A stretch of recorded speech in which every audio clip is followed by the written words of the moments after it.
came out, for everybody that is out there, we actually want to mention this for sure. I sent you that text message about Robert Connors. Yeah. Yeah. So. Yeah, DoD official releasing information on the successor program to MK Ultra, which was called Operation Sedgwick. Yeah. Now, he admits in this video that he released onto Jesse Ventura's official webpage on YouTube. That's what was weird too. That like I was like, we were just by chance actually. Nick, my buddy, like the guy who makes the beats. Yeah. He was just looking at random videos that he had subscribed to. Because you know on YouTube, if you're subscribed to something, all of the subscribed like videos, the ones that are new, they'll come on the page or whatever. Yeah. So it was on his feed. It shows up that it was Jesse Ventura had uploaded this, but that was shocking though, because like I know Jesse Ventura goes into conspiracy a lot, and he has that show Conspiracy Theory and whatnot. Yeah. But this is really putting yourself out there, you know, because you're standing behind a whistleblower. Yeah. So yeah, a former governor too.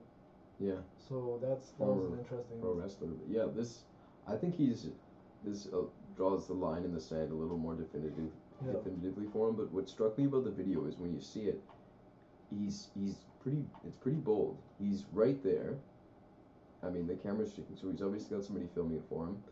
He's dressed presentably, trying to look legitimate, and it really does sort of fit that description the way you'd imagine a legitimate attempt to try to come forward with this information would look, you know. And the fact that he says that through Operation Sedgwick, they're trying to essentially brainwash inner city and black youth in America through the music industry. Well, I mean, did he say brainwash?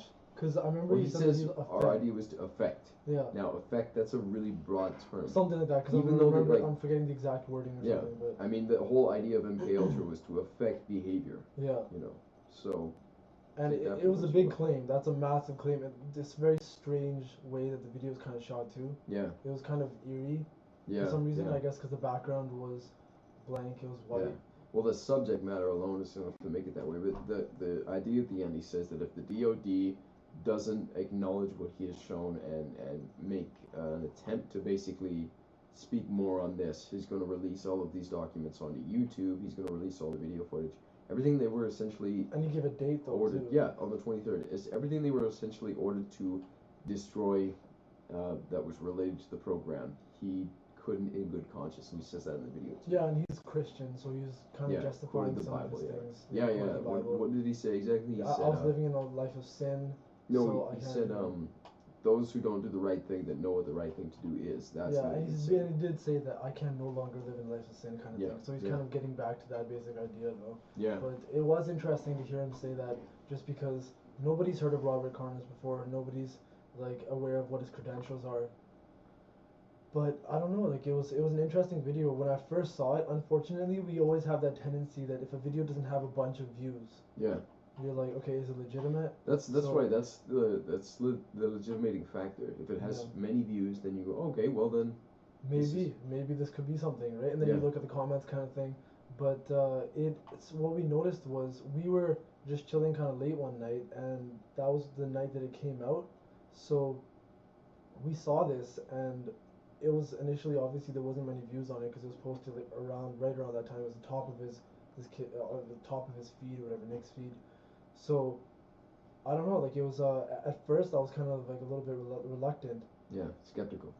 But reluctant to like believe it, right? You know, and kind of take it in. I was skeptical, but now the thing is that like this guy gave a date, and at the end of the video, the biggest thing is that he actually did already release some information in that video. Yeah, which was a teaser. Michael Jackson's last recording on the eve of his death, which is an interesting audio recording. Because we know that Michael Jackson sounds different. He has different ways of talking. He does also have like a little bit even more of a strange way of talking. So anybody that gets a chance to listen to it, you know, it is different. I don't know, his tone of voice.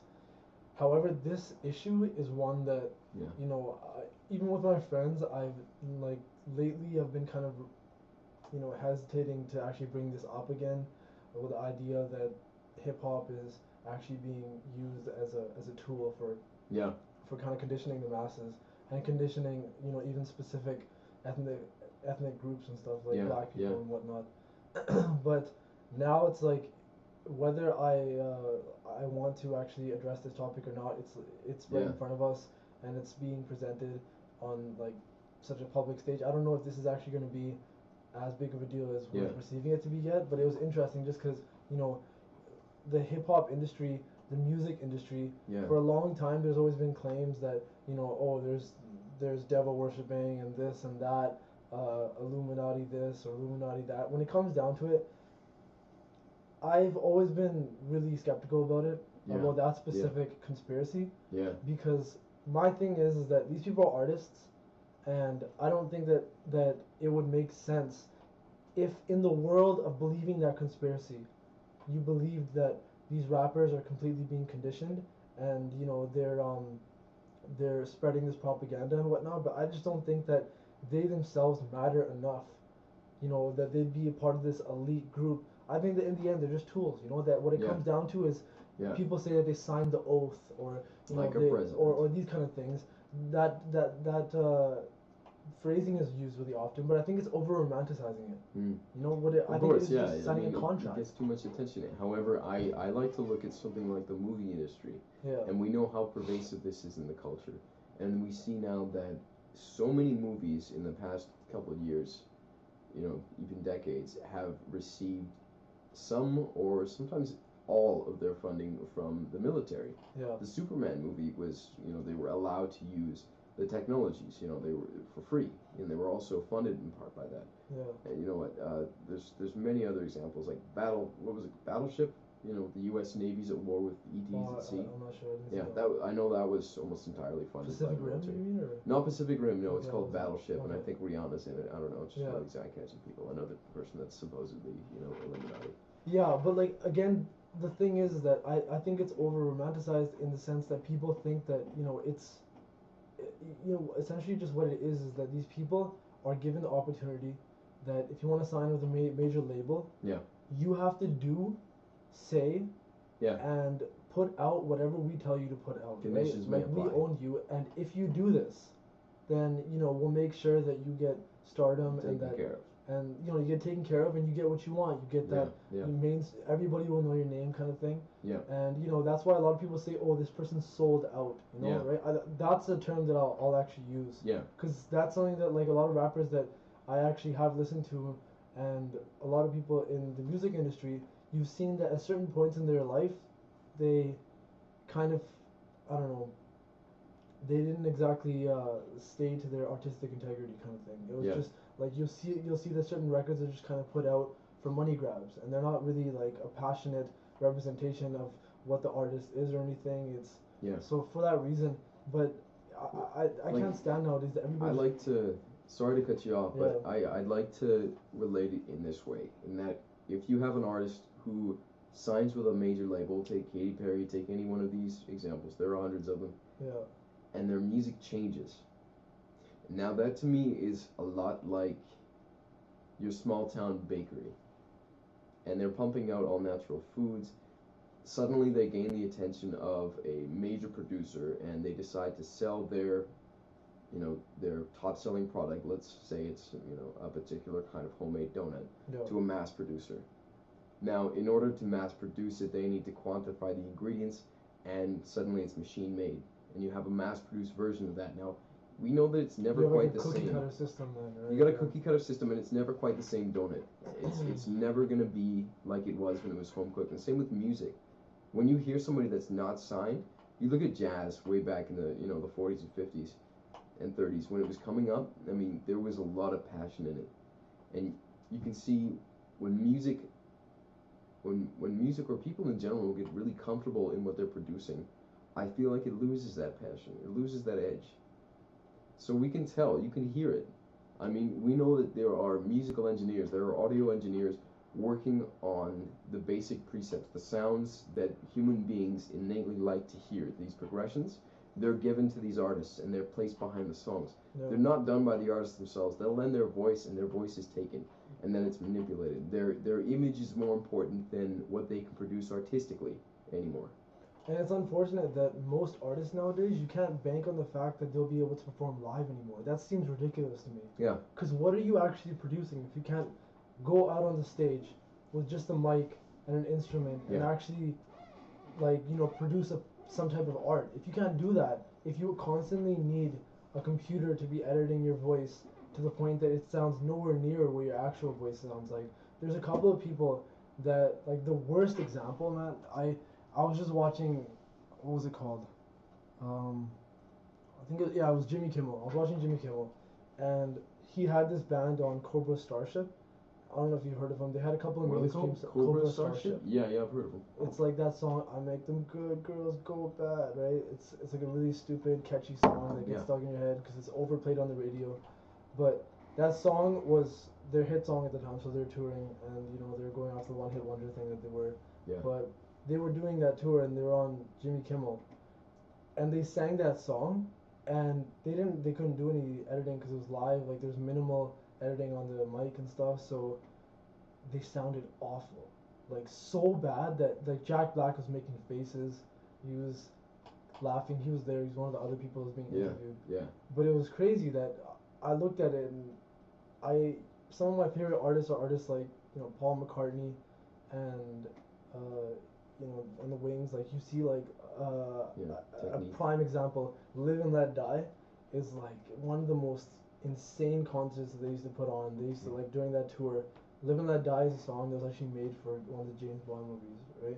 So, but Paul McCartney and the Wings, they performed it, and if you look it up on YouTube, it's kind of a bad quality video, but the pyrotechnics and, like, the crazy atmosphere that they made, that was old school Paul McCartney coming out for us to, like, kind of check out again, right? Because it wasn't during the Beatles prime, but he kind of came out and did that performance and showed us what the Beatles were all about. So that was cool, but nowadays you can't bank on that. You won't see artists that can actually perform live the way that they perform when they put out an album. Yeah. So I don't know. I feel like music is kind of going in a really strange direction that artists don't really have to be artists anymore. No, and like I said, I think it's their basic contribution to that arena now is their image. Yeah. Can they be sold? Great. Sell them. Yeah, that's why it makes all the more sense that they would sell out, right? Because then there's so many things that you can do to an individual to commercialize them. Yeah. This is human being as product. Yeah. That's what it is. And the product placement that you see in music videos now is so obvious. Like, you'll see a guy. They don't even try anymore. There's like at the starting of a video, you'll see a guy using a phone, and it's just like 3 seconds, and then it won't even be part of the actual song. It'll be example is like at the starting of that song with LeBron James in it. It was Forever. It was like a bunch of rappers that came together. Eminem, Drake, and all these people. They did a song together. And at the starting, the first couple of seconds in the music video, it's just LeBron James going through like an iPad or some type of, I don't know what device. It was, some type of device. And you know the name, don't say it. We're not plugging it in here. Yeah. So, and then it was like it cut off, and then the song started. And I was like, what the hell was that? That wasn't even part of the music video, and you can do it so blatantly. It was art. No, it's artistic. Yeah, so it was ridiculous. Yeah. So, but getting back to the video, though, he also mentions in that video that he has evidence about Tupac, saying that Tupac was assassinated. Yeah. And, that's going to spur some debate because there's a lot of people out there, not a lot of people, but there's some people out there who actually believe that in the whole Machiavelli idea that Tupac actually didn't die, that he's going to come back. And he did call himself Machiavelli, there's a lot of strange stuff around that. Yeah.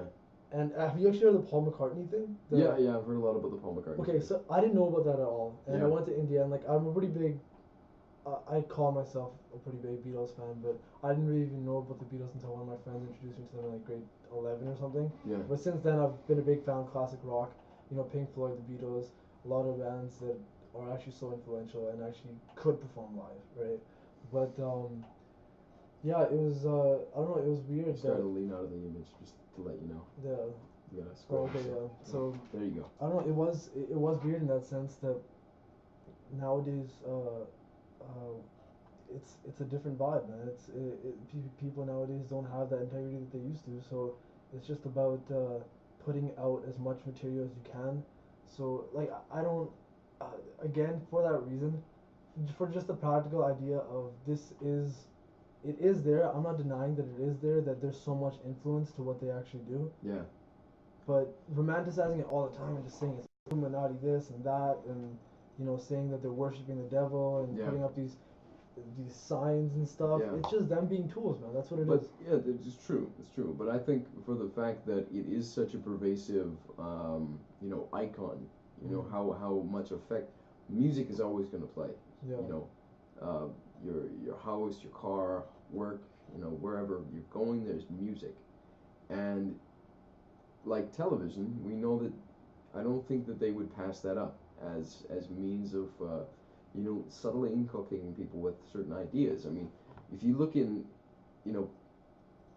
the top 40s music now and what's being targeted at young people specifically, the music is so beyond subtle about like the heightened sexual nature of it all. It's not even funny. Like, I don't think they hide sexuality now at all. No, not at all. And like the lyrics of songs are so poorly veiled. I mean, I don't mean. But they're poorly. not even veiled. No, like, it's at just. All. And I have a hard time. Like it just makes you. It gives you double think. Yeah. You're thinking like we have to compose ourselves. We have to be. We're going about our day. You're not going to be obviously sexually suggestive to the gas station attendant. And yet you get in the car and the music starts playing and. Like literally, like you remember Poker Face by Lady Gaga? Yeah. That was just one example, and everyone's gonna say like Poker Face, like poke her face, like and jump. What was that song called? Like Oh, she's had like the worst. Like there's ones where she obviously I don't want to get into lyrics, but like she's really outright sexual in her lyrics. Like she doesn't give a damn. Yeah. And it's weird because in her. Yeah. She actually used to perform in a very different personality before. There's videos of her performing and she used to be somewhat normal, but she was the one that always pissed me off the most, just because she was so like blatant about it, and it was like disturbing, just the amount of like strange imagery that she would have in her videos all the time. So I don't know. Yeah, no, I think that's something like a lot of people like. I know some really die-hard Gaga fans. Yeah. And like really die-hard fans, and so I know they'll debate that and say it's just their artistic nature. Yeah. And I have a hard time distinguishing, one from the other. Maybe some of these people are legitimate in what they want to do, and they've simply been given the green light because that might conform to whatever program they think is what they want to do, right?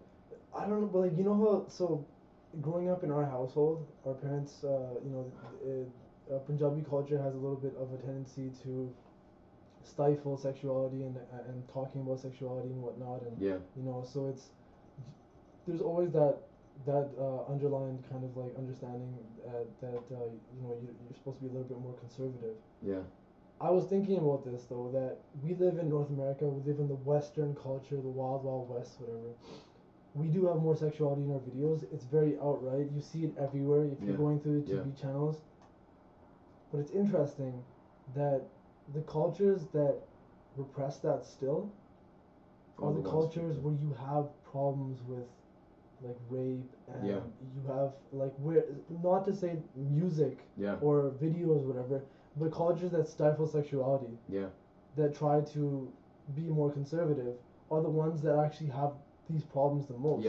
So then my brain says, you want to be somewhat critical of this whole thing, this whole progression that we're going towards, the point that you're flicking through channels, a 3-4-year-old might come across something that it doesn't have it doesn't have any censorship on it, it doesn't have anything. So it's, but nowadays like is it doing good or is it doing bad? It's hard for me to actually legitimately decide. I think like you said, you made a really good point there. It's terrific if we can actually find outlets for this sort of behavior to go out there in a healthy way. The problem is we don't have any discussions for young people. We don't have discussions for ourselves, really, to say what is right to be shown and what is not. We don't have a frame of reference to put it in. Yeah. So this is all sort of just in the name of entertainment, a really, really broad name. By the way, entertainment, the word means, if you go back to its original form, means distraction. Yeah, well that's... means diversion. Yeah, exactly. Diversion. So it's really important to find a healthy outlet for these things. Like playing video games can be a really cathartic experience for people. You can get out a lot of anger if you really choose to. Yeah. So it's not all bad. What's bad though is making things that ordinarily we think of as a guilty pleasure, something that's normally a part of everyone's day. You know, people can go and splurge and watch things on Netflix all day. People can go and just spend their entire day gaming, whatever, music, like anything that you can think of. This can become one of those things, and we'll just say, oh yeah, I splurged on this the other day, and everyone's, yeah, whatever, sure. Like, you know, everyone's got their opiates. I think that's something I say a lot. Yeah. But without understanding what that means and understanding how it affects you, and really giving yourself a chance to observe this within yourself and to understand what a healthy level is, I think we stand to pick up a lot of unnecessary imagery, to pick up a lot of programming that we don't need. Our heads are already so full of voices chattering away. You know, that's why we indulge in these so much, because we need an outlet. We need a way to get out of this, you know, this world of static. Yeah, but like again, like you're saying, entertainment. Like you said it originally that entertainment being distraction or diversion is, like you said it in a negative context, right? Like it's being said that diversion is always said to a negative context. Yeah. However, like you're saying now, it's kind of almost contradicting, because you're saying that sometimes we need that separation. Yeah. Right? Sometimes we need to get away from that. Yeah, there is such a thing as a healthy separation. At the same time, I don't think that the people that are using these, you know, actually developing these media forms, I don't think their intent is to allow people to get away from, you know, the workaday lives. Yeah, but that, you can't make this statement for all. No, I'm not claiming that that's the way it always is. But when I look at the major media outlets, I look at Bell and Rogers and things like that. Anybody doing funding of, you know, major films now like Superman and things like this, movies that oddly enough sort of convolute major themes going on in society now and frame it in such a way that people now believe that that is the base. And we move off from that base and we don't check back on it and make sure that that's correct or not. Now, that I don't think is the healthy sort of distraction. I think that's working to their benefit. Yeah. That's my personal opinion. When I look at things and I see them that way, that might be considered paranoid, but when you follow the money, it working to their benefit, it's again just money, right? Yeah. And then it comes down to money again, because then, like, again, that's what I have problem with in this debate, is when people say working to their advantage, making it sound like, you know, it's part of some global takeover and this and that. But what it is, it comes down to but it is money though, man. It comes down to that. And what is money though? What is money? It's about how to produce money and like getting power to the point that you can shift money easily, right? Because that's what it is. These people that run the music industries or run labels, they can very much influence the way that people will focus their direction of it. Like, for example, with this Miley Cyrus thing, that was, people think that these kind of things are accidental, that, you know, she puts out a video that's so that's so different from the rest of her stuff, and it's got a lot of sexual themes in it. It's talking about drugs, it's talking about everything, kids these days. right? So like, people look at these things and they say, you know, why is this happening and whatnot? It's because you are talking about it now, right? You're discussing these things, so that's why, like, it's just all about, it's a strange way that people get us to think about different things, even though it's as stupid as it is. It's, you know, it's just Miley Cyrus overly, you know, changing her lifestyle and doing what she wants. Twerking. But why are people so obsessed with it, dude? Like, that's what it comes down to. Because why? Because people wanted you to be distracted in that direction. Now, but with music, sometimes it provides that beautiful distraction. Yeah, right? like, this is, I mean, we've said a lot right now, and it's impossible when you're talking about stuff like this not to make broad strokes, not to make really like open-ended statements that. But see, that's where people can get rubbed the wrong way, though, right? So you gotta be careful of that stuff, right? So. True. Yeah. No. But what it comes down to is, like, what are we distracting ourselves from? Yeah. Let's look at the main issue, right? We're in a society together. Our complaints generally come back to, what's wrong with the world? Why can't we all get along? What is wrong with everybody? So, what we should be focusing on is making life better, making sure everybody has what they need. clothes, food, a house to live in. There's no reason that I deserve a house more than, you know, the guy on the street. I'm lucky. I was born in this place, and he just got the shorthand, really. Yeah. We have the resources. There are homes. People in America, for instance, get evicted from perfectly livable houses, and they're denied living there when there are no buyers for these houses as yet. Yeah. You know, and that doesn't make any sense at all. Yeah. We're focusing on money, the middleman, Mm-hmm. and we're not focusing on what the money buys, what we really want it for, really.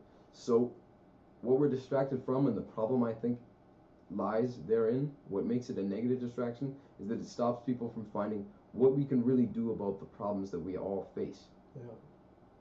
You know, and that's why we talk here in the first place. Yeah, but then again, it's through music though. Sometimes, like through music, you look at the 70s, you look at the hippie generation. Yeah. Music changed that generation. Totally, You know, and there was a really legitimate desire to help and change people. Yeah, no, well, that came from this opening of people's minds. Yeah. Now you have many different types of mediums, such as internet, such as you know, all these different things that people listen to, and YouTube videos, and people vlogging and stuff. So there is a different source of, you know, getting that same reaction when you can open up somebody's perception and their consciousness. Well, so that's, I mean, obviously we can go on a lot about this, but the main thing was that we wanted to talk about that Robert Connors video, so everybody should check it out. It's if you go to Jesse Ventura Official, it's the YouTube channel. Then go to videos. It's one of the top results now. Well, the top results. It's one of the last ones he posted, right? Yeah. So like latest.